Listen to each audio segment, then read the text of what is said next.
കർത്താവായ യേശുക്രിസ്തുവിന്റെ നാമത്തിൽ എല്ലാവർക്കും സ്നേഹവന്ദനം അറിയിക്കുന്നു.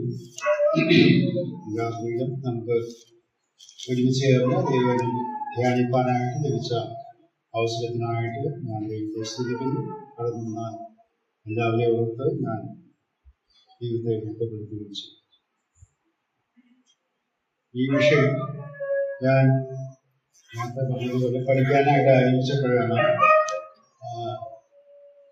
പല തെറ്റായ ചിന്താഗതികൾ നമ്മുടെ മധ്യത്തിലുണ്ട് എന്ന് എനിക്ക് മനസ്സിലായതുകൊണ്ടാണ് ഈ വിഷയം ഞാൻ പഠിക്കാനായിട്ട് നിങ്ങളായിട്ട് ശ്രമിക്കുകയും നിങ്ങളുമായിട്ട് പങ്കുവയ്ക്കുകയും ചെയ്യുന്നത്.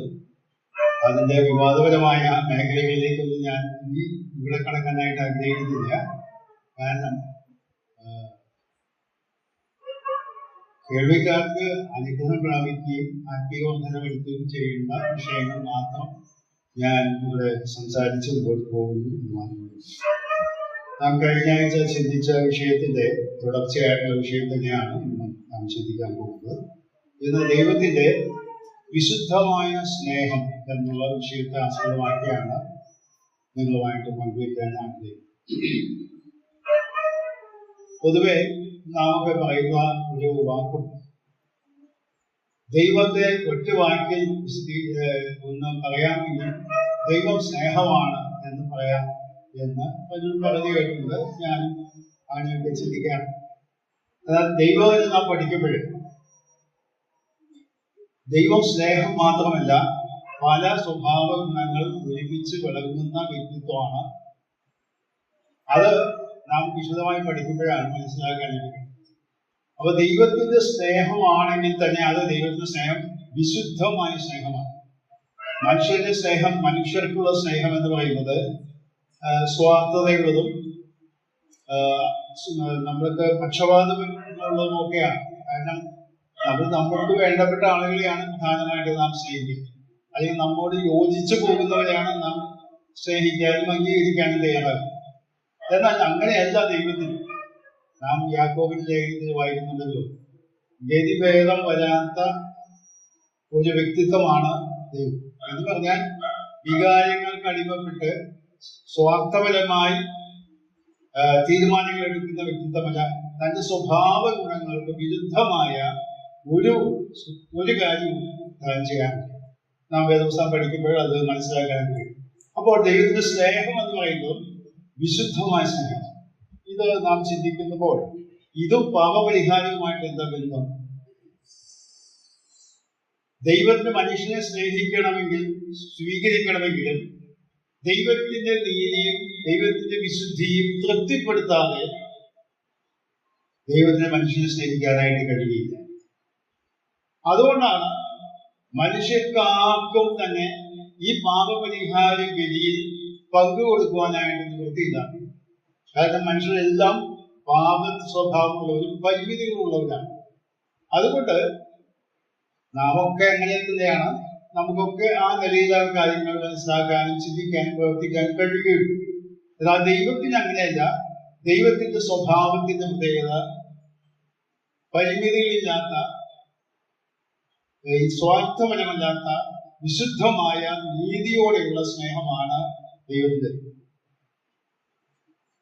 ദൈവത്തിന്റെ സ്വഭാവത്തെ കുറിച്ച് നാം പഠിക്കാനായിട്ട് ശ്രമിക്കുമ്പോൾ ഞാൻ ഈ വിഷയത്തോട് ബന്ധപ്പെട്ടാണ് ആ കാര്യങ്ങൾ പറയുന്നത്.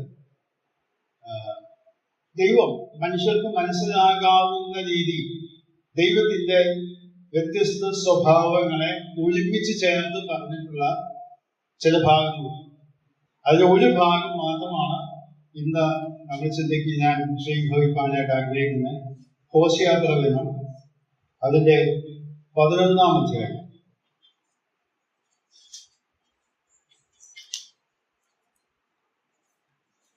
ഹോശേയ പ്രവചനം 11-ാം അധ്യായത്തിന്റെ, അത് എല്ലാം വായിക്കേണ്ടതാണ്. പക്ഷെ എല്ലാം വായിക്കുന്നില്ല. ആദ്യത്തെ വാക്യങ്ങൾ പറഞ്ഞു പോകാം. ഇവിടെ വായിക്കുന്നത്, ഇസ്രായേൽ ബാലനായിരുന്നപ്പോൾ ഞാൻ അവനെ സ്നേഹിച്ചു, മിസ്രയീമിൽ നിന്ന് ഞാൻ എൻ്റെ മകനെ വിളിച്ചു. അപ്പൊ ഇസ്രായേൽ ജാതിയെ അവിടെ മകൻ എന്ന ഒറ്റ വാക്കുകൊണ്ടാണ് വിശേഷിപ്പിക്കുന്നത്. ഇത് വേദപുസ്തകത്തിൽ, പഴയ നിയമത്തിൽ തന്നെ, ആദ്യ പുസ്തകങ്ങളിൽ തന്നെ ഉള്ള ഒരു പ്രയോഗം. അത് മനസ്സിലാക്കണമെങ്കിൽ പുറപ്പാട് പുസ്തകം 4-ാം അധ്യായം 22-ാം വാക്യം നമുക്കൊന്ന് നോക്കാം. പുറപ്പാട് പുസ്തകം 4-ാം അധ്യായം 22-ാം വാക്യം. മോശയെ ദൈവം ഫറവോന്റെ അടുത്തേക്ക് അയക്കുമ്പോൾ കൊടുക്കുന്ന നിർദ്ദേശങ്ങളിൽ ഫറവോനോട് പറയാൻ ഏൽപ്പിക്കുന്ന വാക്കാണ്: നീ ഫറവോനോട് യഹോവ ഇപ്രകാരം അരുളി ചെയ്യുന്നു, ഇസ്രായേൽ എന്റെ പുത്രൻ, എന്റെ ആദ്യജാതൻ തന്നെ. 23-ാം വാക്യം കൂടെ ചേർത്ത് വായിക്കുന്നു: എനിക്ക് ശുശ്രൂഷ ചെയ്യുവാൻ എന്റെ പുത്രനെ വിട്ടയക്കണമെന്ന് ഞാൻ നിന്നോട് കൽപ്പിക്കുന്നു. അവനെ വിട്ടയപ്പാൻ സമ്മതിക്കുന്നില്ലെങ്കിൽ ഞാൻ നിന്റെ പുത്രനെ, നിന്റെ ആദ്യജാതനെ തന്നെ കൊണ്ടുപോയി എന്ന് പറയും. ഈ ഭാഗം നാം വായിച്ചാൽ മനസ്സിലാക്കാം എന്തുകൊണ്ടാണ് ഇസ്രായേൽ ജനത്തെ വിട്ടയക്കാനായിട്ട് മടിച്ചപ്പോൾ 10 ബാധകൾ അവിടെ നടന്നതായിട്ട് നാം വായിക്കും. 10ാമത്തെ ബാധ എന്ന് പറയുന്നത് കടിഞ്ഞൂൽ സംഹാരമാണ്. അതായത് അവർ എല്ലാ ഫറവോന്റെ ഭവനം മുതൽ എല്ലാവരുടെയും ഭവനങ്ങളിലുള്ള എല്ലാ ആദ്യജാതന്മാരെയും കൊന്നുകളഞ്ഞതായ സംഭവം. അത് പെട്ടെന്ന് ദൈവം ചെയ്തതല്ല, മുന്നറിയിപ്പ് കൊടുത്തതാണ്. ഫറവോനോട് ഈ മുന്നറിയിപ്പ് കൊടുത്തതായിട്ടാണ് നാം വായിക്കുന്നത്. അപ്പൊ അവിടെ പറയുന്നത് ഇസ്രായേൽ എന്റെ പുത്രൻ, എന്റെ ആദ്യജാതൻ തന്നെ. എന്നിട്ട് പറയണ ഇവര് വിട്ടയക്കണം. വിട്ടയച്ചില്ലെങ്കിൽ ഞാൻ നിങ്ങളുടെയൊക്കെ ആദ്യജാതന്മാരെ കൊണ്ടുപോകും. അപ്പൊ മുന്നറിയിപ്പ് കൊടുത്തിട്ടാണ് ഈ കടിഞ്ഞൂൽ സംഹാരം. അതിന് മുൻപ് പല പല ബാധകൾ നടന്നതായിട്ട് നാം വായിക്കുന്നു. ഇത് നാം വായിക്കുമ്പോൾ അല്പം ചരിത്ര പശ്ചാത്തലം കൂടി ശ്രദ്ധിക്കും. എന്താണ് ദൈവം ഇങ്ങനെ ഒരു പ്രത്യേകമായിട്ട് ഇസ്രായേൽ ജനത്തോട് ബന്ധത്തിൽ പറയാനായിട്ട് കാരണം എന്ന ഭാഗങ്ങളൊന്ന് ഓടിച്ച് പറഞ്ഞു പോകാം. നമുക്കറിയാം, അബ്രഹാമിനോട് ദൈവം ചില നിയമങ്ങൾ ചെയ്തു. ഉൽപ്പത്തി പുസ്തകത്തിന്റെ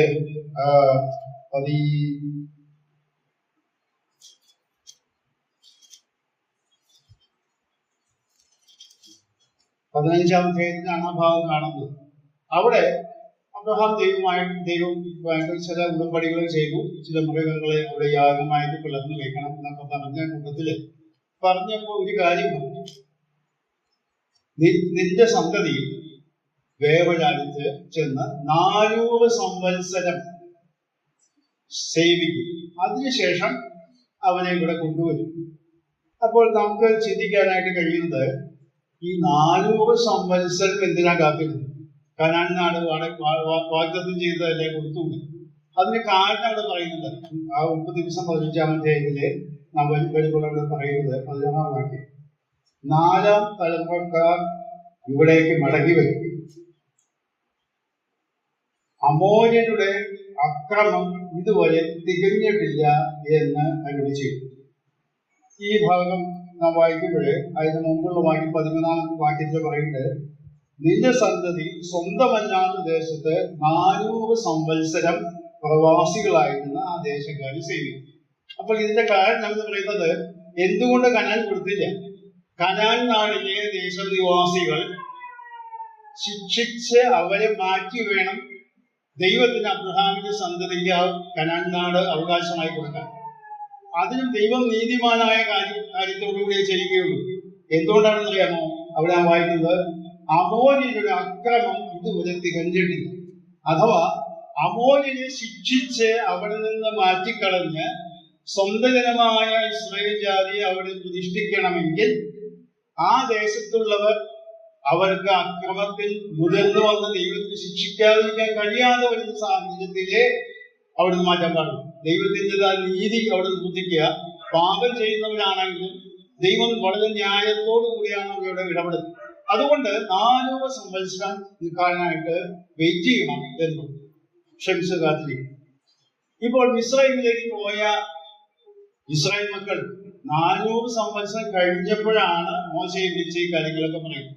കാരണം 430 വർഷം ആയപ്പോഴാണ് അവിടെ നിന്ന് പോകുന്നത് അവര്. ഈ 30 വർഷം ദൈവത്തിന്റെ കണക്കിനേക്കാൾ കൂടുതൽ അവിടെ നിൽക്കുമ്പോഴാണ് ദൈവം ഇടപെട്ട് പറയുന്നത്, ദൈവം പറഞ്ഞേക്കണം, ഇല്ലെങ്കിൽ ഞാൻ ശക്തമായ നിലപാടുകൾ എടുക്കുമെന്ന് പറഞ്ഞുകൊണ്ടാണ് ആ സംഭവം നടന്നത്. അപ്പോൾ ഇത്രയും കാര്യമായിട്ട് ഇസ്രായേൽ ജനത്തെ ദൈവം സ്നേഹിച്ചിരുന്നു എന്റെ മകൻ എന്ന്. എന്നാൽ ഈ ഹോശേയ 14-ാമത്തേക്ക് വരണം. ഞാൻ ഇത് പശ്ചാത്തലം പറയാൻ വേണ്ടിയാണ് ഈ 30 പുറപ്പാട്ടിലേക്ക് പോയത്. അങ്ങനെ ഉള്ള ഒരു വ്യക്തി, അല്ലെങ്കിൽ ഇസ്രായേൽ ജനം, ഞാൻ നാം വായിച്ചത് 11-ാം അധ്യായത്തിന്റെ 1-ാം വാക്യം, ഞാൻ ഇസ്രായേൽ ബാലനായിരുന്നപ്പോൾ ഞാൻ അവനെ സ്നേഹിച്ചു, ഇസ്രായേലിൽ ഞാൻ എൻ്റെ മകനെ വിളിച്ചു. അടുത്ത വാക്യങ്ങൾ ശ്രദ്ധിക്കോ, അവരെ വിളിക്കുന്നതോറും അവർ വിട്ടകന്നുപോയി. പിന്നെ അവിടെ നിന്ന് അവരുടെ വിഗ്രഹാരാധനയും മറ്റു കാര്യങ്ങളെ കുറിച്ചൊക്കെ ദൈവത്തിന്റെ കരുതലുകളൊക്കെ പറഞ്ഞിട്ട് അവർക്ക് അവര് ഭക്ഷണം കൊടുത്ത കാര്യം ഇതൊക്കെ പറഞ്ഞു കഴിഞ്ഞിട്ട് അവസാനം അവര് പറയുന്നത് 7-ാം വാക്യത്തിലേക്ക് വരുമ്പോൾ ശ്രദ്ധിക്കുക, എന്റെ ജനം എന്നെ വിട്ട് പിന്തിരിവാൻ ഒരുങ്ങിയിരിക്കുന്നു, അവനെ മേലോട്ട് വിളിച്ചാലും ആരും നിവർന്നു നിൽക്കുന്നില്ല എന്ന് പറഞ്ഞതിന്റെ അർത്ഥം എന്താ? പുതിയ നിയമ ഭാഷ്യത്തിൽ നമ്മൾ അത് വിശദീകരിച്ചാൽ കൊലോസിലേക്ക് 3-ാം അധ്യായത്തിൽ നാം ഇന്ന് വായിക്കുന്നുണ്ട്. എന്താ വായിക്കുന്നത്? നിങ്ങൾ ക്രിസ്തു മരിച്ച് കൊലോസിലേക്ക് 3-ാം അധ്യായത്തിന്റെ 1-ാം വാക്യം നമുക്ക് വായിക്കാം. വളരെ പരിചയമുള്ള വാക്യമാണെങ്കിൽ ആകയാൽ നിങ്ങൾ ക്രിസ്തുവിനോടുകൂടെ ഉയർത്തെഴുന്നേറ്റിരിക്കുന്നുവെങ്കിൽ ക്രിസ്തു ദൈവത്തിന്റെ വലത്ത് ഭാഗത്ത് ഇരിക്കുന്നതുമായ ഉയരത്തിലുള്ളത് അന്വേഷിക്കും, ഭൂമിയിലുള്ളതല്ല ഉയരത്തിലുള്ളത് തന്നെ ചിന്തിപ്പിക്കും. ഇവിടെ ദൈവമക്കൾക്ക് കൊടുക്കുന്ന ഒരു കൽപ്പനയാണ്. ഇത് തന്നെയാണ് പഴയ നിയമത്തിൽ പറയുന്നത്. പഴയ നിയമത്തിൽ എന്താ പറയുന്നത്? എന്റെ ജനം എന്നെ വിട്ട് പിന്തിരിവാൻ ഒരുങ്ങിയിരിക്കും, അവരെ മേലോട്ട് വിളിച്ചാലും, അല്ലെങ്കിൽ ദൈവം അവരെ വിളിക്കുമ്പോഴും അവര് മേലോട്ട് നോക്കാനായിട്ട് താല്പര്യപ്പെടുന്നില്ല. അവർ ഭൗതികമായ കാര്യങ്ങളിൽ അവിടെ അവരെ നിൽക്കുന്നത് ആരും നിവർന്നു നിൽക്കുന്നില്ല എന്ന് പറഞ്ഞാൽ അവർക്ക് ഭൗതികമായ കാര്യങ്ങൾ അവരുടേതായ ചിന്താഗതികളും മാത്രമാണ് അവരാകുന്നത്. ഞാൻ ഈ ഭാഗം വായിച്ചുകൊണ്ടിരുന്നപ്പോഴേ എന്റെ മനസ്സിലേക്ക് കടന്നുപോയ ചിന്തകളാണിത്. ദൈവജനത്തോടും ഇന്നും അതന്നെയാണ് പറയുന്നത്. പക്ഷെ നമ്മളൊക്കെ എന്താ, ഭൗതികമായ നന്മകളും അനുഗ്രഹങ്ങളിലുമാണ് സംതൃപ്തി കഴിക്കുന്നത്. ഇപ്പോഴും നമ്മൾ പാടിയ പാട്ടില് നേരായി നടക്കുന്നവർക്ക് ഒരു നന്മയും മുടക്കുകയില്ല എന്ന സങ്കീർത്തന വാക്യം ധരിച്ചുകൊണ്ടാണ് ആ പാട്ട് എഴുതിയത് ഈ ആന്റണിയാണെന്ന് തോന്നുന്നു. അല്ലേ? എന്റെ കസിൻ ബ്രദറാണ്. ഞാൻ അദ്ദേഹത്തോടൊക്കെ ഈ കാര്യം നേരിട്ട് ചോദിച്ചു. പറഞ്ഞു വേദപുസ്തകത്തിലുള്ള വാക്യമാണ് എന്ന് പറഞ്ഞു. അദ്ദേഹം ഞങ്ങൾ വളരെ പ്രായം, 87-88 വയസ്സായി, കോഴിക്കോട് താമസിക്കും. അപ്പൊ ഞാൻ പറഞ്ഞു, അത് പഴയ നിയമത്തിലുള്ളതായ ഇസ്രായേലിൽ നിന്നുള്ള വാഗ്ദത്തമല്ലേ? പുതിയ നിയമ വിശ്വാസികൾക്ക് ഭൗതിക അനുഗ്രഹങ്ങളാണോ ഈ വാഗ്ദത്തിൽ? അതും നമുക്കുള്ളത് തന്നെയാണ് എന്നാണ് എന്നോട് ഈ പാട്ട് എഴുതിയ ആള് എന്ന് എഴുതിയത്. എന്റെ കസിൻ ചേട്ടനായതുകൊണ്ട് ഞാൻ ചോദിച്ചു പോയതാണ്. അപ്പോഴേ ഞാൻ പറയുന്നത്, ഇവിടെ ദൈവമക്കളായിട്ടുള്ള ആളുകളും ഇന്നും ആത്മീയ കാര്യങ്ങളിൽ ഉയരത്തിലുള്ള അന്വേഷിപ്പിൻ എന്ന കൽപ്പന ഉണ്ടായിട്ടുണ്ട്. അതിന് താല്പര്യമില്ലാത്തവരാണ്. ഇസ്രായേൽ ജനത്തിന് സംഭവിച്ചത് ഇതൊക്കെ തന്നെയാണ്. അവര് വിഗ്രഹാരാധികളായിട്ടിരുന്നു, ഭൗതിക കാര്യം. ഇവിടെ നോക്കുക, അവരെ മേലോട്ട് വിളിച്ചാൽ ആരും നിവർന്നിരിക്കുന്നു. അടുത്ത വാചകം നിങ്ങൾ ശ്രദ്ധിക്കും. ഒരു പിതാവിന്റെ ഹൃദയത്തിന്റെ വികാരം ദൈവം വെളിപ്പെടുത്തുന്ന ഭാഗമാണ് ഇവിടെ വായിക്കുന്നത്. എന്താ? എഫ്രൈമേ, ഞാൻ നിന്നെ എങ്ങനെ വിട്ടുകൊടുക്കും? അടുത്ത ഇസ്രായേലെ, ഞാൻ നിന്നെ എങ്ങനെ ഏൽപ്പിച്ചു കൊടുക്കും? ഞാൻ നിന്നെ എങ്ങനെ അടിമയെ പോലെയാണ്? ഞാൻ നിന്നെ എങ്ങനെ സെബോയിമിനെ പോലെയാണ്? 4 ചോദ്യങ്ങളാണ് ചോദിക്കുന്നത്.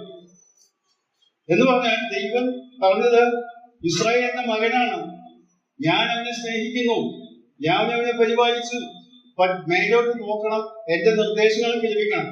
എന്നാൽ വിഗ്രഹാരാധികളായി ദൈവികമായ വഴികളിൽ നിന്ന് അകന്നുപോയ ഇസ്രായേൽ ജനത്തെ നോക്കിക്കൊണ്ട്, എഫ്രൈം എന്ന് പറഞ്ഞാൽ അവിടെ വലിയ ഗോത്രം, അന്നത്തെ വലിയ ഗോത്രം ആയതുകൊണ്ടാണ് എഫ്രൈം എന്ന് ഇടയ്ക്കിടയ്ക്ക് പറയുന്നത്. ഹോശേയ പ്രവചനത്തില് ഇവിടെ പറയാണ്, ഞാൻ എങ്ങനെ നിങ്ങളെ വിട്ടുകൊടുക്കും, ഏൽപ്പിച്ചു കൊടുക്കും എന്ന് പറഞ്ഞാൽ ശിക്ഷയ്ക്ക് വിധിച്ചു കൊടുക്കാനായിട്ട് എന്റെ ഹൃദയം എന്നെ അനുവദിക്കുന്നില്ല. ഇവിടെ വായിച്ചാല്, ഞാൻ നിന്നെ എങ്ങനെ അമ്മയെ പോലെ ആക്കും, ഞാൻ നിന്നെ സെബോയിമിനെ പോലെ ആക്കും. ഈ സെബോയിം എന്നൊക്കെ പറഞ്ഞാൽ ഏതാ രാജ്യം? നമുക്കറിയാം, പഴയ നിയമത്തിൽ സോദോം ഗൊമോറ എന്ന് പറഞ്ഞാൽ നമുക്കറിയാം. ഈ സോദോം ഗൊമോറ ലോത്ത് താമസിക്കുന്ന സ്ഥലമാണ്. അത് ദൈവത്തിന്റെ ശാപത്തിന് കീഴായി ഗന്ധകം ഭക്ഷിച്ച് ഉപ്പുകടലായിട്ട് മാറി, ചാവുകടൽ എന്ന് പറയും. അവിടെ ഒന്നും തന്നെ വളരുന്നില്ല, അങ്ങനെയുള്ള സ്ഥലമായിട്ട് മാറി. ആ സ്ഥലത്തെ 2 പട്ടണങ്ങളുടെ പേരാണ് ഇത്. മനസ്സിലാക്കണമെങ്കിൽ ഒരു വാക്യം വായിച്ച് പഠിപ്പിച്ചതാണ്. ആവർത്തന പുസ്തകം 29-ാം അധ്യായത്തിന്റെ 22-ാമത്തെ വാക്യം. ആവർത്തന പുസ്തകം 29-ാം അധ്യായത്തിന്റെ 22-ാമത്തെ വാക്യം.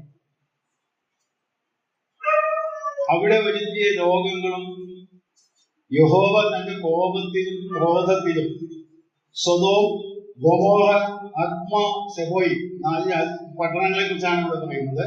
എന്നീ പട്ടണങ്ങളെ മറിച്ചു കളഞ്ഞതുപോലെ വിതയും വിളവുമില്ലാതെയും പുല്ലുപോലും മുളയ്ക്കാതെയും ഗന്ധകവും ഉപ്പും കത്തിയിരിക്കുന്ന ദേശമൊക്കെ കാണുമ്പോൾ യഹോവ ഈ ദേശത്തോടെ ഇങ്ങനെ ചെയ്തത് എന്ന് പറഞ്ഞാൽ നാം സാധാരണ സോദോം ഗൊമോറ എന്ന് മാത്രമേ പറയാം.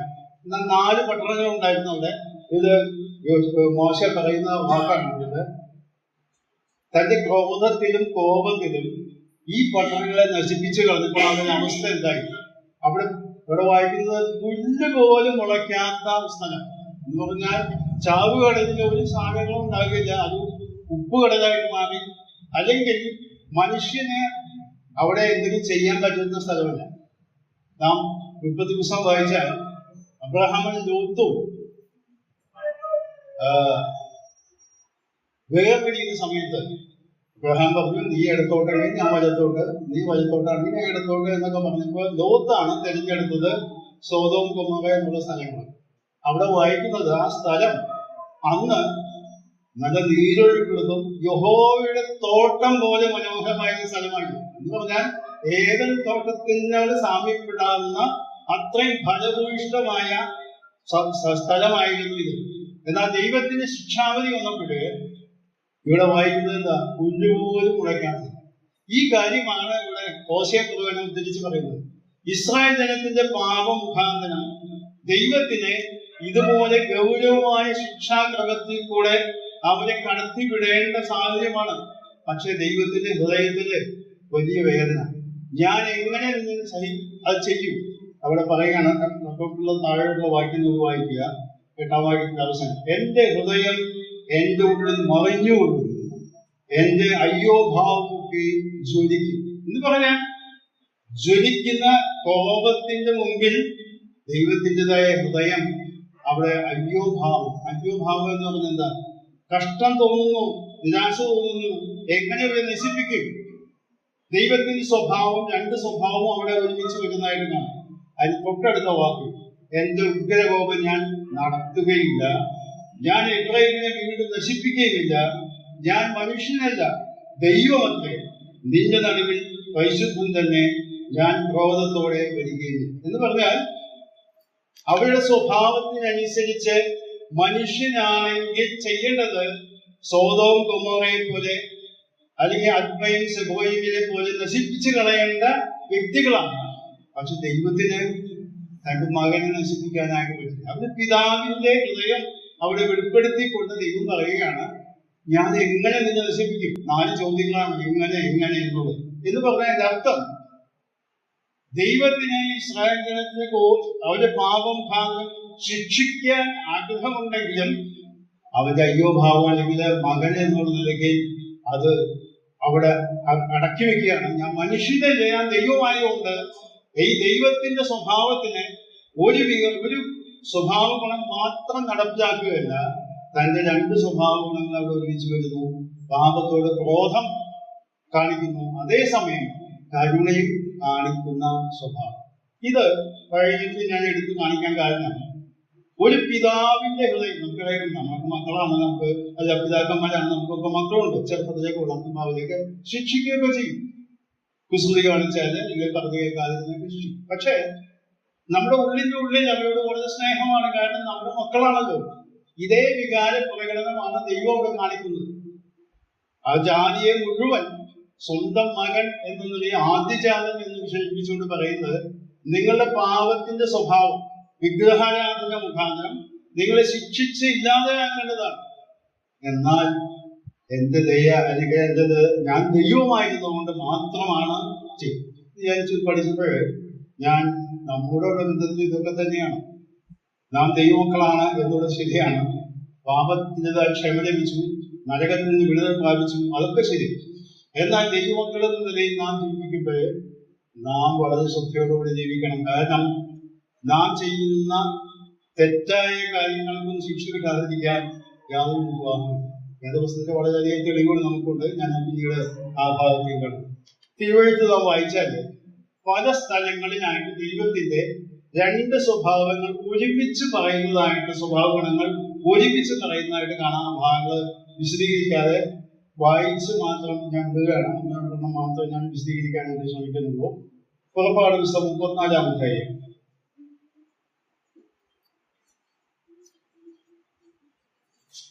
അതിന്റെ 6-ഉം 7-ഉം യഹോവ അഴിമുഖരെ കടന്നാഘോഷിച്ചു എന്നാൽ യഹോവയുടെ ദൈവം കരുണയും കൃപയുമുള്ളവൻ, ദീർഘക്ഷമയും മഹാദയും വിശുദ്ധിയുമുള്ളവൻ, ആയിരത്തിന് ദയ പാലിക്കുന്നവൻ, അതിദ്രവവും പാപവും ക്ഷമിക്കുന്നവൻ, കുറ്റമുള്ളവരെ വെറുതെ വിടാതെ പിതാക്കന്മാരുടെ അതിഥ്യം മക്കളുടെ പേരും മക്കളുടെ മക്കളുടെ പേരും മൂന്നാമത്തെയും നാലാമത്തെയും തലമുറയോളം സന്ദർശിക്കുന്നവൻ. ഇവിടെ ശ്രദ്ധിക്കുക, രണ്ട് ഗുണം. ഒന്ന്, ദൈവം പറയുകയാണ് യഹോവ കരുണ, യഹോവയായ ദൈവം കരുണയും കൃപയും ഉള്ളവൻ, ദീർഘക്ഷമയും മഹാദയും വിശ്വസ്തനുള്ളവൻ. എന്നിട്ട് അവസാനിപ്പിക്കുന്നത് എന്താ പറയുന്നത്? കുറ്റമുള്ളവനെ വെറുതെ വിടാതെ ശിക്ഷിക്കുന്നവനാണ്. അത് തലമുറകളോളം ശിക്ഷിക്കും. അത് കാരണം ഇസ്രായേൽ ജനത്തിന്റെ അനുഗ്രഹങ്ങളൊക്കെ തന്നെ പിതാക്കന്മാർ വഴിക്ക് ലഭിച്ചതാണ്. അതുകൊണ്ട് തന്നെ അവരെ സംബന്ധിച്ചിടത്തോളം ശിക്ഷാഗ്രഹവും തലമുറകളിലേക്ക് വ്യാപിക്കുന്ന രംഗമാണ് നമ്മുടെ നാട്. ഇത് അപ്പൊ ദൈവത്തിന്റെ രണ്ട് സ്വഭാവങ്ങളും അവിടെ വെളിപ്പെടുന്നതായിട്ട് കാണാൻ സാധിക്കും. 85-ാം സങ്കീർത്തനത്തിന്റെ 10-ാം വാക്യം നമുക്ക് വായിക്കാം. അത് പൊതുവെ നാം പലപ്പോഴും വായിക്കുകയും കേൾക്കുകയൊക്കെ ചെയ്യുന്നതാണ്. 85-ാം സങ്കീർത്തനത്തിന്റെ 10-ാം വാക്യം. ദയയും വിശ്വസ്തയും തമ്മിൽ എതിരിച്ചിരിക്കുന്നു, നീതിയും സമാധാനവും തമ്മിൽ ചുംബിച്ചിരിക്കുന്നു. പലപ്പോഴും കാൽവരി ക്രൂശിനെ കുറിച്ച് ചിന്തിക്കുമ്പോൾ ധ്യാന ചിന്തകളൊക്കെ നാം കേട്ടിട്ടുള്ളതാണ്. ദയയും വിശ്വസ്തതയും. ദയ കാണിക്കുമ്പോൾ തന്നെ അത് വിശ്വസ്തതയോടുകൂടിയ ദയയാണ്. നീതി കാണിക്കുമ്പോൾ തന്നെ സമാധാനത്തോടു കൂടിയാണ് ആ നീതി. ദൈവത്തിന്റെ വിവിധങ്ങളായ രണ്ട് വിധത്തിലുള്ളതായ സ്വഭാവ ഗുണങ്ങൾ ഒരുമിച്ച് വെളിപ്പെടുന്ന രംഗങ്ങളാണ് ഇത്. നമ്മള് ഹബക്കൂക്കിന്റെ പ്രവചനം 3-ാം അധ്യായത്തിന്റെ 2-ാം വാക്യം എന്ന് വായിക്കും. ഹബക്കൂക്കിന്റെ പ്രവചനം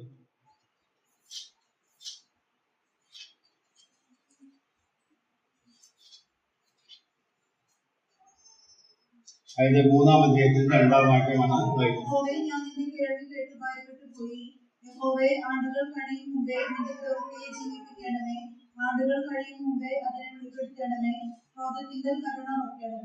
ഈ ഭാഗത്തിന്റെ ഒരു പശ്ചാത്തലം വിശദീകരിച്ച് മുമ്പോട്ട് പോകാനും അത്ര പരിചയമുള്ള ഭാഗമായിരിക്കാനായിട്ട് സാധ്യതയില്ലാത്തതുകൊണ്ടാണ് ഞാൻ വിശദീകരിക്കുന്നത്. അതൊക്കെ നമുക്കറിയാവുന്ന ഭാഗം. ഇവിടെ ഹബക്കൂക്ക് കഴിക്കുന്ന ഒരു പ്രാർത്ഥനാ ഗീതമാണത്. അവിടെ എഴുതിയിട്ടുണ്ട്. എഴുതിക്കാൻ ഹബക്കൂക്ക് പ്രവാചകന്റെ പ്രാർത്ഥന, ദൈവം മുമ്പാകെ പ്രാർത്ഥിക്കുന്ന രംഗമാണ്. ഹബക്കൂക്കിന്റെ പുസ്തകത്തെ കുറിച്ച് ഒരു പെട്ടെന്ന് ഞാൻ കടന്നു പോകാം. ഹബക്കൂക്കിന്റെ 1-ാം അധ്യായത്തിൽ ഞാൻ കാണുന്നത് ഹബക്കൂക്ക് ദൈവം മുമ്പാകെ ഒരു ആവലാതി പറയുകയാണ്. ആ വാക്ക് തന്നെ അവിടെ ഉപയോഗിച്ചിട്ടുണ്ട്. എന്താണെന്നറിയാമോ? ഇസ്രായേൽ ജനം പാപം ചെയ്തപ്പോൾ അവരെ ശിക്ഷിക്കാനായിട്ട് കൽദയനെയാണ് ഏൽപ്പിച്ചത്. അപ്പോൾ ഹബക്കൂക്ക് ദൈവത്തോട് ചോദിക്കുകയാണ്, ഇസ്രായേൽ ജനം നിന്റെ സ്വന്തം ജനമാണല്ലോ, അവരെ ശിക്ഷിക്കാൻ അതിലും മോശമായ ആളുകളെ കൊണ്ടാണ് ചെയ്യുന്നത് എന്ന് പറഞ്ഞപ്പോൾ ദൈവം പറയുകയാണ്. അപ്പൊ ദൈവം അതിൻ്റെതായ കാര്യങ്ങളൊക്കെ ഇവിടെ വ്യക്തമായിട്ട് പറയുന്നുണ്ട്. അവരെ ഞാൻ ശിക്ഷിക്കും. അതിൻ്റെതായ സമയക്രമം വരുമ്പോൾ 2-ാം അധ്യായത്തിൽ വരുമ്പോൾ പിന്നെയും ഹബക്കൂക്ക് അവിടെ കുത്തളത്തിൽ നിന്നുകൊണ്ട് ദൈവത്തോട് ആവലാതിയൊക്കെ പറയുകയാണ്. ഇത് എപ്പോഴാണ് നടക്കുന്നത്, എപ്പോഴാണ് സംഭവിക്കുന്നത്? അപ്പൊ പറഞ്ഞു, നീ വിഷമിക്കേണ്ട, തിരക്കൊന്നും പിടിക്കേണ്ട, അതിനൊക്കെ സമയക്രമമുണ്ട് അവിടെ എഴുതി വെച്ചു. എന്നിട്ട് പറഞ്ഞു, ഈ സാഹചര്യങ്ങളൊക്കെ ആയാലും ദൈവത്തിന്റെ പ്രസിദ്ധമായ, അല്ലെങ്കിൽ പുതിയ നിയമത്തെ വളരെ സ്ഥലത്ത് ഉപയോഗിച്ചിട്ടുള്ള ആ വാക്ക് നീതിമാൻ വിശ്വാസത്താൽ ജീവിക്കും എന്ന് പറഞ്ഞാൽ സാഹചര്യങ്ങളൊക്കെ ഇങ്ങനെയൊക്കെ ആണെങ്കിലും നീതിമാനായ ഒരു വ്യക്തി വിശ്വാസത്തിന്റെ അടിസ്ഥാനത്തിൽ ജീവിക്കണം. അപ്പോൾ അവന് സംതൃപ്തിയായി. കാരണം ദൈവത്തിന്റെ പദ്ധതികളൊക്കെ ചെയ്യുകയാണ്. അന്നിട്ട് 3-ാം അധ്യായത്തിൽ നാം വായിച്ച വാക്യം ശ്രദ്ധിച്ചു നോക്കുക. ദൈവജനത്തിന് വേണ്ടി പക്ഷപാതം ചെയ്തുകൊണ്ട് പ്രാർത്ഥിക്കുന്ന ഒരു വാചകമാണ് ഈ 3-ാം അധ്യായത്തിന്റെ 2-ാമത്തെ. ഇവിടെ വായിക്കുന്നത് എന്താ? യഹോവേ, ഞാൻ നിന്റെ കേൾവി കേട്ട് ഭയപ്പെട്ടു പോയി. യഹോവ ആണ്ടുകൾ കഴിയുമ്പോൾ ഇതിന്റെ പ്രവൃത്തിയെ ജീവിപ്പിക്കണം. ആണ്ടുകൾ കഴിയുമ്പോൾ അതിനെ വെളിപ്പെടുത്തണം. അടുത്ത വാചകം ശ്രദ്ധിക്കുക. ക്രോധത്തിങ്കൽ കരുണ നോക്കണം. ദൈവത്തിന്റെ ക്രോധം ചൊല്ലുകയാണ്. ശിക്ഷാക്രമത്തിൽ കൂടെ ഇസ്രായേൽ ജനത്തിനെ കടത്തിവിടുകയാണ്. അപ്പോൾ ഹബക്കൂക്ക് പ്രാർത്ഥിക്കണം, നിന്റെ ക്രോധം മാത്രമല്ല കരുണയും കൂടെ കാണിക്കണമേ ദൈവമേ എന്ന് പറയുന്നതിന് അർത്ഥം ദൈവത്തിന്റെ ആ രണ്ട് ഗുണങ്ങളെയും കൂടെ അവിടെ ചിത്രീകരിക്കുന്നതായിട്ട് നാം കാണാം. വിലാപങ്ങളുടെ പുസ്തകത്തിൽ നിന്ന് നമുക്ക് വായിക്കാം.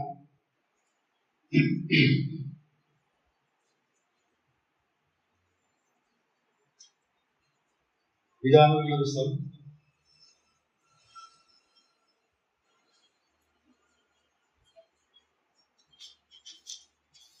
അതിന്റെ 3-ാം അധ്യായത്തിന്റെ 32-33 വാക്യം. അവൻ ദുഃഖിപ്പിച്ചാലും തന്റെ മഹാദൈവം അവന് കരുണ തോന്നും. മനസ്സോടെയല്ലോ അവൻ മനുഷ്യന്മാരെ ദുഃഖിപ്പിച്ച്. ഇവിടെ ശ്രദ്ധിക്കുക, ആ പിതാവിന്റെ ഹൃദയം അവിടെ പറയുകയാണ്, മനസ്സോടെ അല്ലല്ലോ അവൻ മനുഷ്യപരമായി ദുഃഖിപ്പിച്ച് സ്നേഹിക്കുന്നത്.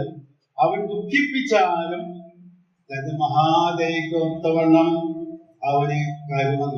അപ്പോ ദൈവത്തിന്റെ സ്വഭാവത്തിന്റെ പ്രത്യേകത ഒരു ഗുണവിശേഷം മാത്രമല്ല, മറ്റൊരു ഗുണവിശേഷം കൂടെ ചേർത്ത് പറയുന്നതായിട്ട് കാണാൻ സാധിക്കും.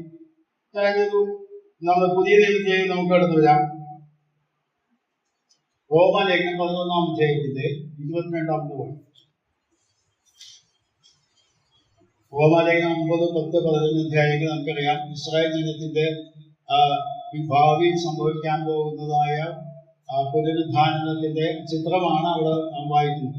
അവിടെ പറയുമ്പോൾ പൗലോസ് അവിടെ പറയുകയാണ്, പുതിയ നിയമവിശ്വാസികളായ ആളുകൾ ചിലരൊക്കെ വളരെയധികം അഹങ്കാരത്തും റോമാലേഖനത്തിന്റെ പശ്ചാത്തലം അവിടെ അതുകൂടെയാണ്.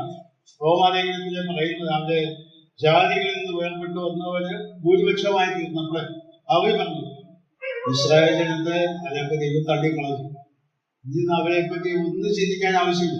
അപ്പോഴാണ് പൗലോസ് അവിടെ പറയുന്നത് അങ്ങനെയല്ല, ദൈവം സ്വജനത്തെ തള്ളിക്കളഞ്ഞിട്ടില്ല എന്ന് പറഞ്ഞിട്ട് ഒരു മുന്നറിയിപ്പ് നൽകുന്ന വാക്യമാണ് 11-ാം അധ്യായത്തിന്റെ 22-ാമത്തെ. ആകയാൽ ദൈവത്തിന്റെ ദയയും ഖണ്ഡിതവും കാണുക, വീണവരിൽ ദൈവത്തിന്റെ ഖണ്ഡിതവും നിന്നിലോ നീ ദയം നൽകുന്നാൽ ദയം തന്നെ അല്ലെങ്കിൽ നീയും ചേർക്കപ്പെടും. ഇവിടെ ശ്രദ്ധിക്കുക, ഇവിടെ പറയുകയാണ്, പുതിയ നിയമവിശ്വാസികളോട് പറയുകയാണ്, ഇസ്രായേൽ ജനത്തെ ദൈവം ശിക്ഷിച്ചു. ദൈവത്തിന്റെ അവിടെ വാക്ക് ദയയും ഖണ്ഡിതവും. എന്തേ ഖണ്ഡിതം? ഞാൻ മറ്റു തർജ്ജമയിൽ വായിച്ചു വരുമ്പോൾ കരുണയും കാഠിന്യവും അല്ലെങ്കിൽ ദയയും കർക്കശവുമായ സ്വഭാവം. ദയ കാണിക്കുമ്പോൾ തന്നെ കരുണയും കാണിക്കുമ്പോൾ തന്നെ ഖണ്ഡിതമായ തന്റെ തീരുമാനങ്ങൾ നടപ്പിലാക്കുകയാണ് എന്ന് പറഞ്ഞാൽ പൗലോസ് അവിടെ പറയുന്നത് എന്താ പറയാമോ? ഇസ്രായേൽ ജനത്തോട് ദൈവം വളരെ കഠിനമായി ഇടപെട്ടു. നിന്നോട് ദയ കാണിച്ചു, നീയും അതുപോലെ പാപം ചെയ്താൽ നിന്നോടും ദൈവം കഠിനമായി ഇടപെടും. ഇത് മുന്നറിയിപ്പ് നൽകുകയാണ്. അപ്പൊ ദൈവത്തിന്റെ ദയ കാണിക്കുമ്പോൾ തന്നെ ദൈവം കർക്കശമായി ഇടപെടുന്ന വ്യക്തിയാണ് എന്നാണ് അവിടെ ചിത്രീകരിക്കുന്നത്. ഞാൻ ഒരു വാക്യം കൂടെ വായിച്ച ഈ ഭാഗം മുമ്പോട്ട് പോകട്ടെ. 1 യോഹന്നാൻ 1-ാം അധ്യായം 9-ാം വാക്യം. നമുക്ക് വളരെ പരിചയമുള്ള വാക്യമാണ്. 1 യോഹന്നാൻ 1-ാം അധ്യായത്തിന്റെ 9-ാമത്തെ വാക്യം. നമ്മുടെ പാപങ്ങളെ ഏറ്റുപറയുന്നെങ്കിൽ അവൻ നമ്മോട് പാപങ്ങളെ ക്ഷമിച്ച് സകല നീതിയും പൂർത്തി നമ്മെ ശുദ്ധീകരിക്കാൻ തക്കവണ്ണം വിശ്വസ്തവും നീതിമാനുമാകും. അതിന്റെ ആ വാക്യത്തിന്റെ പശ്ചാത്തലം അറിയണമെങ്കിൽ 8-ാമത്തെ വാക്യം കൂടി നമുക്ക് വായിക്കാം. നമുക്ക് പാപമില്ല എന്ന് നാം പറയുന്നെങ്കിൽ നമ്മെ തന്നെ വഞ്ചിക്കുന്നു, സത്യം നമ്മിൽ ഇല്ലാതെയായി. ഇവിടെ പറയുന്നത് എന്താ? ദൈവമക്കളാണ്, വിശ്വാസികളാണ്. അപ്പൊ ചിലരൊക്കെ പറയും നമ്മൾ രക്ഷിക്കപ്പെട്ട് ദൈവമക്കളായി തീർന്നു, വിശുദ്ധന്മാരാണ്. എന്നിട്ട് യോഹന്നാൻ ഇവിടെ പറയുകയാണ്, നമുക്ക് പാപ സ്വഭാവമുള്ള ശരീരത്തിൽ വസിക്കുന്നത്, പാപമുള്ള ലോകത്തിലാണ് ജീവിക്കുന്നത്, നമ്മൾ പാപം ചെയ്ത് പോകാം. എന്നാൽ ആരെങ്കിലും പറയുകയാണ് നമുക്ക് പാപമില്ല എന്ന് നാം പറയുന്നുവെങ്കിൽ അവിടെ പറയുന്ന വാചകം നമ്മെ തന്നെ വഞ്ചിക്കുകയാണ്. എന്ന് പറഞ്ഞാൽ നമ്മളെ തന്നെ പറ്റിക്കുകയാണെന്ന് വേദപുസ്തകത്തിന്റെ പല ഭാഗങ്ങളിൽ ഞാൻ ശ്രദ്ധിച്ചപ്പോൾ നമ്മെ തന്നെ വഞ്ചിക്കാൻ കഴിയുമോ? നമുക്ക് എല്ലാത്തിലും 6-ാം അധ്യായം വായിച്ചു നോക്കിയാൽ അവിടെ വായിക്കുന്നുണ്ട്, തന്നെ തന്നെ വഞ്ചിക്കാൻ കഴിയും. ഗലാത്യരുടെ 6-ാം അധ്യായത്തില് ഒരു വാക്യമുണ്ട്, അത് ഈ വിഷയത്തോട് ബന്ധപ്പെട്ടല്ല പറയുന്നെങ്കിൽ ഇതോട് ബന്ധപ്പെട്ട് പറയുന്ന വാക്യമാണ്. ഗലാത്യ ലേഖനം 6-ാം അധ്യായത്തിന്റെ 3-ാം വാക്യം.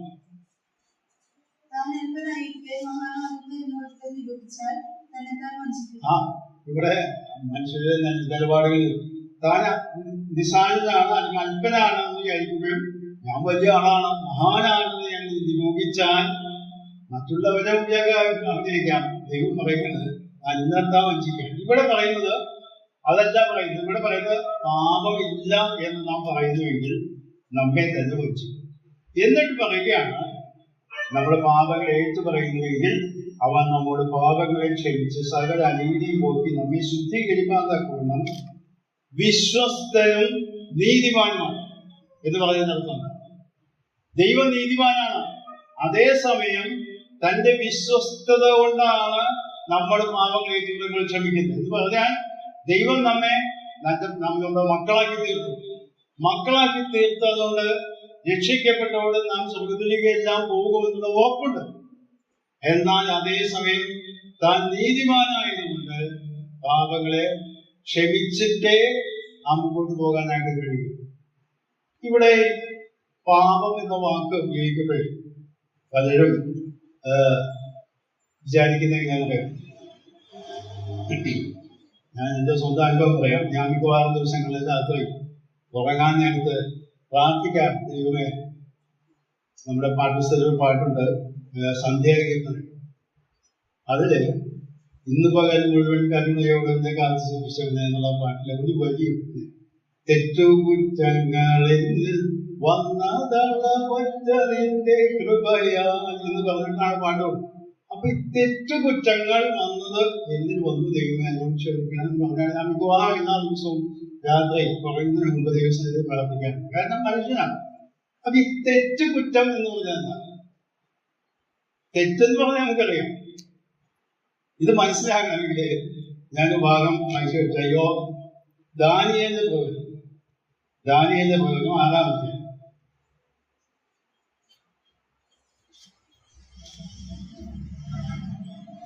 അവിടുത്തെ പശ്ചാത്തലം നമുക്കറിയാം. ദാനിയേലിനെ സിംഹക്കുഴിയിലേക്ക് ഇടാനായിട്ട് ഇട്ടതായ സംഭവമാണ്. അപ്പോൾ ദാനിയേലിനെ കുറ്റം കണ്ടുപിടിക്കാനായിട്ട് എന്തെങ്കിലും കണ്ടുപിടിക്കാൻ ശ്രമിച്ചപ്പോൾ തന്റെ സഹപ്രവർത്തകർക്ക് കഴിയാതെ അസൂയുണ്ട്. ഇവനെ ഏറ്റവും ഉയർന്ന പോസ്റ്റിലേക്ക് ഉദ്യോഗത്തിലേക്ക് രാജാവാക്കുന്നു എന്നറിഞ്ഞപ്പോൾ അവന്റെ കീഴെയുള്ള ആളുകൾക്കൊക്കെ അസൂയ മൂത്തപ്പോഴേ ദാനിയേലിനെ ഏതെങ്കിലും രീതിയിൽ പിടിക്കണം, നശിപ്പിക്കണം എന്ന് വിചാരിച്ചിട്ടാണ് രാജാവിന്റെ അടുത്ത് ഈ കൽപ്പനയൊക്കെ പറഞ്ഞത്. അപ്പൊ അതിനെ അവർ പറഞ്ഞ ഒരു വാചകം അതെന്താ പറയുക? 6-ാം അധ്യായത്തിന്റെ 5-ാം വാക്യം, 4-ാം വാക്യം. അന്വേഷിക്കുവാനും പ്രധാനദേശമാരും ജാതി സംബന്ധിച്ച് ദാനിയേലിന് വിരോധമായ കാരണം കണ്ടെത്തുവാൻ അന്വേഷിച്ചു. എന്നാൽ യാതൊരു കാരണവും കുറ്റവും കണ്ടെത്തുവാൻ അവർക്ക് കഴിഞ്ഞില്ല. അവൻ വിശ്വസ്തനായിരുന്നുകൊണ്ട് ഒരു തെറ്റും കുറ്റവും അവനെ കണ്ടെത്തിയില്ല. അവിടെ ആ വാക്ക് ശ്രദ്ധിച്ചോ നിങ്ങള്? ദാനിയേൽ വിശ്വസ്തനായിരുന്നുകൊണ്ട് ഒരു തെറ്റും കുറ്റവും അവനെ കണ്ടു. അപ്പോഴാണ് ഞാൻ ഈ വാക്ക് പഠിക്കാൻ നോക്കി. പാട്ടുകാരൻ പാട്ട് പാടുമ്പോൾ ഞാനിങ്ങനെ പാടും. ചിലപ്പോൾ നമ്മളൊക്കെ പാടുന്നതാണ്. എന്താണ് ഈ തെറ്റും കുറ്റം? തെറ്റെന്താണ്? കുറെ തെറ്റായ കാര്യങ്ങൾ ചെയ്യും. കുറ്റം എന്താണ്? ഞാനത് മനസ്സിലാക്കാൻ വേണ്ടി ആദ്യം ഞാൻ ഇംഗ്ലീഷ് ബൈബിൾ സ്ഥിരം ഉപയോഗിക്കുന്ന ആളാണ്. ഇംഗ്ലീഷ് ബൈബിളിലെ പുതിയ തർജ്ജമയിൽ നിന്ന് നെഗ്ലിജൻസ് എന്ന വാക്കാണ് ഉപയോഗിച്ചത്. എന്ന് പറഞ്ഞതിന്റെ അർത്ഥം അവഗണന എന്ന് പറഞ്ഞാൽ പാപം 2 തരത്തിലാണ്. ഒന്ന്, തെറ്റായ കാര്യങ്ങൾ ചെയ്യുക, ശരിയായ കാര്യങ്ങൾ അറിഞ്ഞിട്ടും ചെയ്യാതിരിക്കുക. മനസ്സിലായിട്ടോ ഞാൻ പറഞ്ഞത്? തെറ്റായ കാര്യങ്ങൾ ചെയ്യുന്നത് ശരി പാപമാണ്, നമുക്കറിയാം. കുറ്റം എന്ന് പറയുന്നത് ദാനിയേലിനെ പറ്റി പറയുന്നത് എന്നറിയാമോ? ദാനിയേലിന്റെ ഒരു സർക്കാർ ഉദ്യോഗസ്ഥനാണ്, ഏറ്റവും ഉയർന്ന സ്ഥാനത്തിരിക്കുന്നവനാണ്.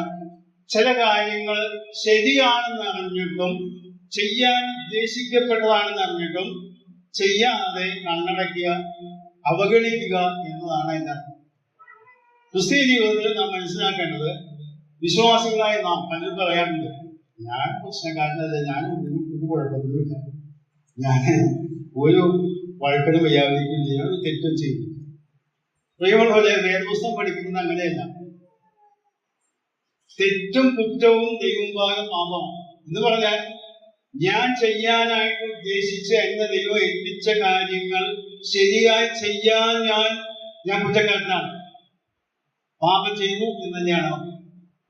അപ്പോൾ തെറ്റും കുറ്റം എന്ന് പറഞ്ഞാൽ അതിനർത്ഥം, ഞാൻ ഈ ഭാഗത്ത് നിന്ന് പറയാൻ ഉദ്ദേശിച്ചത്, ഈ നമ്മുടെ വിഷയത്തിനോട് ബന്ധപ്പെട്ടതാണെങ്കിലും ഞാനൊന്ന് വിശദീകരിക്കട്ടെ. ഈ യോഹന്നാന്റെ ലേഖനത്തിൽ നാം പറയുന്നത് പാപം ഏറ്റുപറഞ്ഞ് ഉപേക്ഷിക്കണം എന്ന് പറയുമ്പോൾ ഈ രണ്ട് മേഖലയിലേക്ക് നമ്മൾ ചിന്ത പോകും. തെറ്റ് ചെയ്യുന്നില്ല, ശരിയാ, കുറ്റം ചെയ്യാം എന്ന് പറഞ്ഞാൽ, ഒരു പുരുഷൻ സ്ത്രീയെ വിവാഹം കഴിച്ചാൽ ഭർത്താവിന്റെ ദൗത്യം ശരിയായി നിർവഹിക്കുന്നില്ലെങ്കിൽ അത് പാപം. ഒരു സ്ത്രീ ഭാര്യ ആയിരിക്കുമ്പോൾ ഭാര്യയുടെ ഉത്തരവാദിത്വം നിർവഹിക്കുന്നില്ലെങ്കിൽ അത് പാപം. ഒരു സഭാതലത്തിൽ സഹോദരി സഹോദരന്മാരെ എങ്ങനെ പെരുമാറണമെന്ന് ദൈവം വളരെ വ്യക്തമായിട്ട് പറഞ്ഞിട്ടുണ്ട്. അത് നമ്മൾ പാലിക്കുന്നില്ലെങ്കിൽ, ഞാൻ വഴക്കുണ്ടാക്കുന്നില്ല എന്ന് പറഞ്ഞുകൊണ്ട് കാര്യമില്ല. ഞാൻ ചെയ്യേണ്ട കാര്യങ്ങൾ ഞാൻ ചെയ്യാതിരുന്നാൽ അത് കുറ്റം തന്നെ. ഞാൻ ചോദിക്കട്ടെ, ഞാനൊരു സർക്കാർ ഉദ്യോഗസ്ഥനായിരുന്നു, എനിക്കറിയാം, ചില കാര്യങ്ങൾ നമ്മെ ഏൽപ്പിക്കുമ്പോൾ 100% വിശ്വസ്തയോടുകൂടി ചെയ്യാതിരിക്കാൻ പേരിന് എങ്ങനെയെങ്കിലും ഒക്കെ തട്ടിമുട്ടിയ കാര്യങ്ങളൊക്കെ ചെയ്തു പോകും. എന്നാൽ ദൈവവചനം നമ്മോട് പറയുന്നത് പറയാം, തെറ്റുണ്ട് കുറ്റമുണ്ട് എന്ന് പറഞ്ഞാൽ, ചെയ്യാനായിട്ട് ഉദ്ദേശിക്കപ്പെട്ട കാര്യങ്ങൾ ചെയ്തില്ലെങ്കിൽ അത് ദൈവമുമ്പാകെ പാപം. വ്യക്തി ജീവിതത്തിലായാലും സഭാ ജീവിതത്തിലായാലും നാം ശ്രദ്ധിക്കണം, ദൈവം നമ്മെ കുറിച്ച് ഉദ്ദേശിക്കുന്ന കാര്യങ്ങൾ നാം ചെയ്യുന്നില്ലെങ്കിൽ അത് തെറ്റാണ്, അത് പാപമാണ് എന്ന് നാം പറയാം. ചില വർഷങ്ങൾക്ക് മുമ്പ് ഞങ്ങളുടെ സഭയിലുണ്ടായ ഇഷ്യൂ ആണ്. ഏകദേശം 30 വർഷങ്ങൾക്ക് മുമ്പാണെന്ന് തോന്നുന്നു, അതിന് കൂടുതലായിരുന്നു. റോമലേഖനം 12-ാം അധ്യായത്തില് കൃപാവലികളെ കുറിച്ച് പറയുന്ന സമയം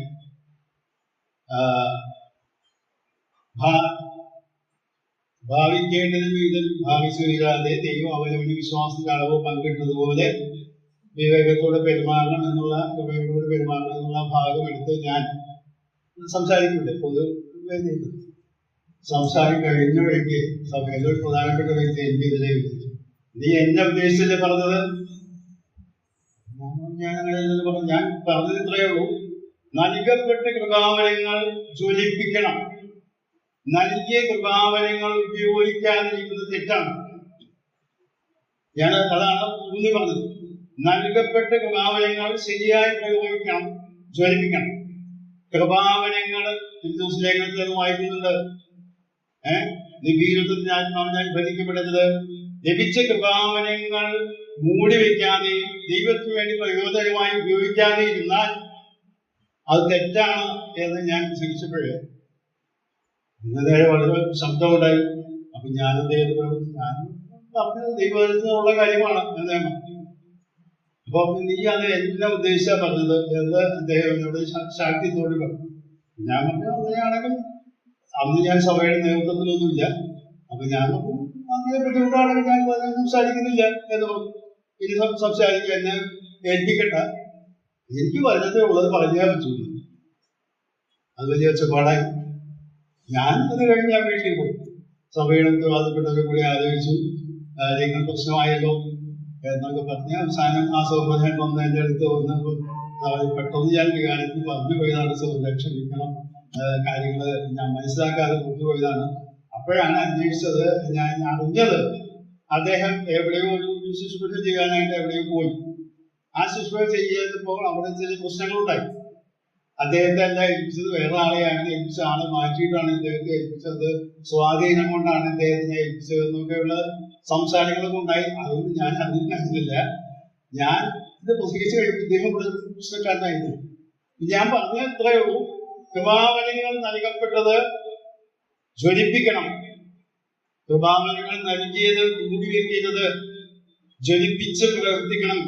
ദൈവത്തിനാത്മാവിനാൽ നിയന്ത്രിക്കപ്പെട്ട് ദൈവത്തിന് പ്രയോജനകരമായി ജീവിക്കണം എന്നാണ് ഞാൻ പറഞ്ഞ ആശയം. അപ്പോൾ ഭാവിക്കേണ്ടതിനും ഇത് ഭാവിച്ചു ഇല്ലാതെ എന്നുള്ള വാക്യം എടുത്തുകൊണ്ട് അദ്ദേഹത്തിന്റെ മനസ്സിൽ കുറ്റബോധം ഉണ്ടായതാണ്.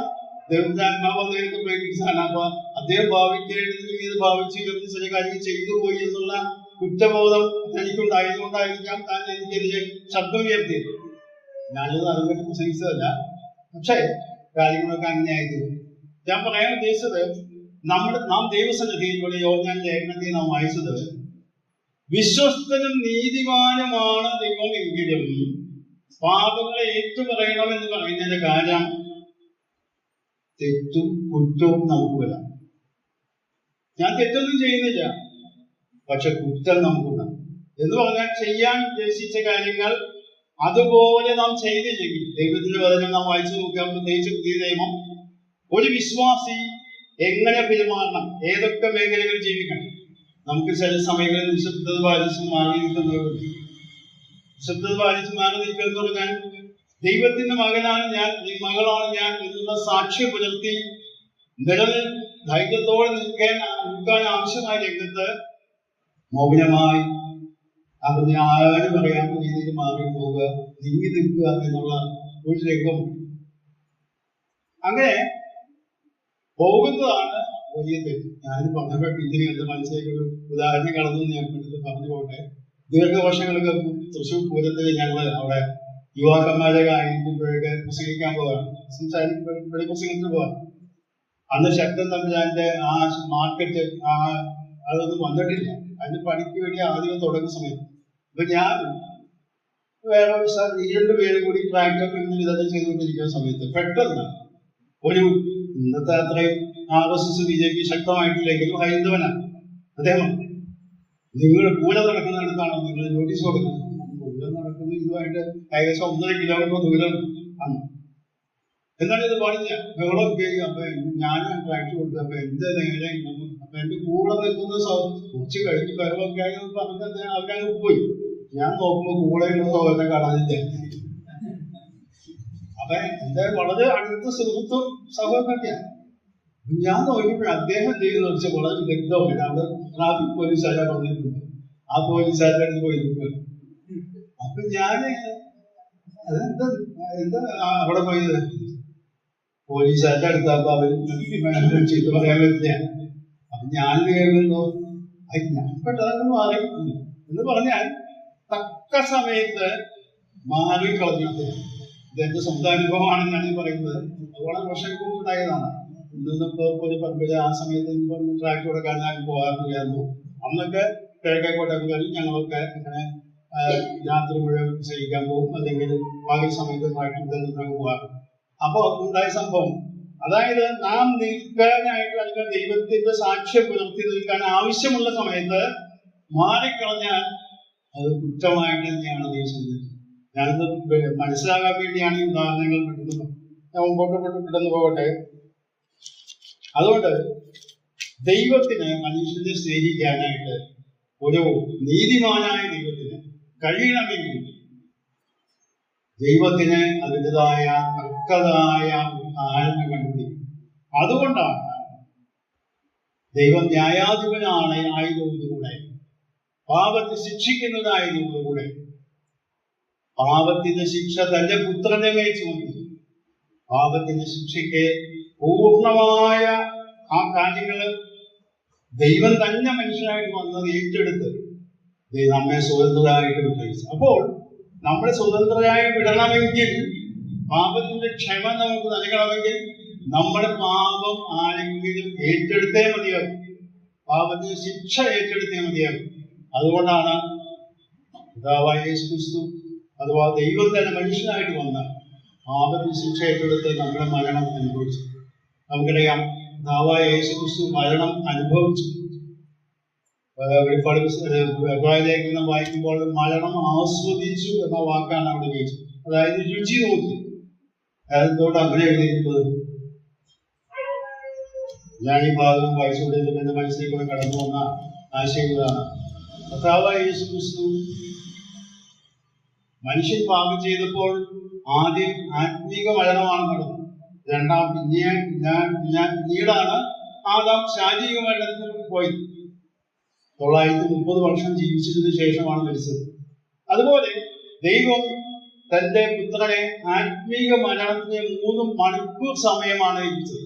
നാം ചിന്തിക്കുകയുണ്ടായി, എന്റെ ദൈവം എന്നെ കൈവിട്ടത് എന്ത് എന്ന് പറഞ്ഞത് ദൈവമായിട്ട് ബന്ധം വിച്ഛേദിക്കപ്പെട്ടതായ 3 മണിക്കൂർ.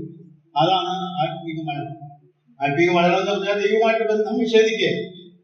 രണ്ടാമത് ശാരീരിക മരണവും താൻ അനുഭവിച്ചത് ചില മണിക്കൂറുകൾ മാത്രമാണ്. 3-ാം നാൾ എന്ന് പറഞ്ഞാൽ വെള്ളിയാഴ്ച ദിവസം 3 മണിക്കും 6 മണിക്കും ഉള്ളിൽ സമയത്താണ് താൻ മരിക്കുന്നത്. കർത്താവ് യേശു ക്രിസ്തു വിളിച്ചത് ഞായറാഴ്ച 6 മണിക്ക് ശേഷം, ഞായറാഴ്ച നേരം വെളുത്തപ്പോൾ എന്നാണ് നാം വായിക്കുന്നത്, വെളുപ്പിനെ എന്ന് വായിക്കുന്നത്. അഥവാ ചില 3 ദിവസം എന്ന് പറയാനോ 3-ാം നാൾ എന്നായി പറയാനോ ബുദ്ധിയുള്ളൂ. ചില മണിക്കൂറുകൾ മാത്രമാണ് കർത്താവ് മരണം അക്ഷരാർത്ഥത്തിൽ അനുഭവിച്ചത്. അതെന്തുകൊണ്ടാണെന്ന് അറിയാമോ? മരണം ആസ്വദിച്ചു, അല്ലെങ്കിൽ മരണം രുചി നോക്കി. കാരണം പ്രസംഗത്തിൽ പെന്തക്കോസ്ത് നാളിൽ പറയുന്നത്, നിന്റെ പരിശുദ്ധ ദ്രവത്വം കാണുവാൻ സമ്മതിക്കുകയില്ല. അപ്പോൾ ദ്രവത്വം എടുക്കണമെങ്കിൽ 3 ദിവസം കൂടുതൽ വേണം. നാം ദാസകം 4-ാം ദിവസമായപ്പോഴാണ് പറഞ്ഞത് നാറ്റം വെച്ചു തുടങ്ങി. അപ്പോൾ ദ്രവത്വം അനുഭവിക്കാതെ മരണം അനുഭവിച്ചത് ശരിയാണ്. കാരണം നമ്മുടെ മരണം എന്ന് പറഞ്ഞാൽ അവന്റെ മരണമായിട്ട് വ്യത്യാസം. നമ്മളൊക്കെ മരിച്ചാൽ ദ്രവിച്ച് മണ്ണോട് മണ്ണായി തീരും. എന്നാൽ കർത്താവായ യേശു ക്രിസ്തു ദൈവമായിരുന്നുകൊണ്ട് മരണം നമുക്ക് പകരമായിട്ട് അനുഭവിച്ചത് ശരിയാണെങ്കിലും ദ്രവിച്ച് മണ്ണോട് മണ്ണാവാതെ ദ്രവത്വം കാണാതെ താൻ ഉയർത്തെഴുന്നേറ്റു. മരണം അവനെ പിടിച്ചു പിടിക്കാനായിട്ട് സാധ്യമല്ല. നമ്മയൊക്കെ മരണം പിടിച്ചു വയ്ക്കുന്നു. കർത്താവിന്റെ കാഹളം വരുന്നതും കേൾക്കുന്നത് വരെയോ, അല്ലെങ്കിൽ കർത്താവിന്റെ വീണ്ടും വരവ് സംഭവിക്കുന്ന സമയം വരെയോ നാം മരിക്കുകയാണെങ്കിൽ നാം മണ്ണിൽ ഉറങ്ങുന്നവരായിട്ട് കേൾക്കണം. എന്നാൽ കർത്താവായ യേശു ക്രിസ്തു മരണം നമുക്ക് പകരം അനുഭവിച്ചതുകൊണ്ട് പാപത്തിന്റെ ശിക്ഷ താൻ പൂർണ്ണമായി ഏറ്റെടുത്തുകൊണ്ട് ദൈവത്തിന്റെ നീതിയും ദൈവത്തിന്റെ വിശുദ്ധിയും പൂർണ്ണമായി ഉപയോഗിച്ചുകൊണ്ട് ദൈവസ്നേഹവാനായതുകൊണ്ട് അതിന് പാപപരിഹാരം വരുത്തുവാനും നമ്മെ ദൈവമക്കളാക്കി തീർക്കുവാനും ഇടയായിരുന്നു. അപ്പോൾ ദൈവത്തിന്റെ സ്നേഹം എന്ന് പറയുന്നത് വിശുദ്ധമായ സ്നേഹമാണ്, നീതിയോടുകൂടെയുള്ള സ്നേഹമാണ്. ആ സ്നേഹം നാം ഇന്ന് അനുഭവിച്ച് ദൈവമക്കളായി ജീവിക്കുമ്പോൾ, ഞാൻ നേരത്തെ സൂചിപ്പിച്ച പോലെ അതിൻ്റെ ഇടയ്ക്ക് വന്ന ചില വിശദീകരണങ്ങളാണ് എന്നുള്ളത്, നമുക്കൊരു വലിയ ഉത്തരവാദിത്തമുണ്ട്. ദൈവവും ആകെ വിശ്വസ്തരായി ജീവിക്കണം. തെറ്റോ കുറ്റമോ ഇല്ലാത്തവരായി, പാപത്തിൻ്റെതായി സ്വാധീനമില്ലാത്തവരായി.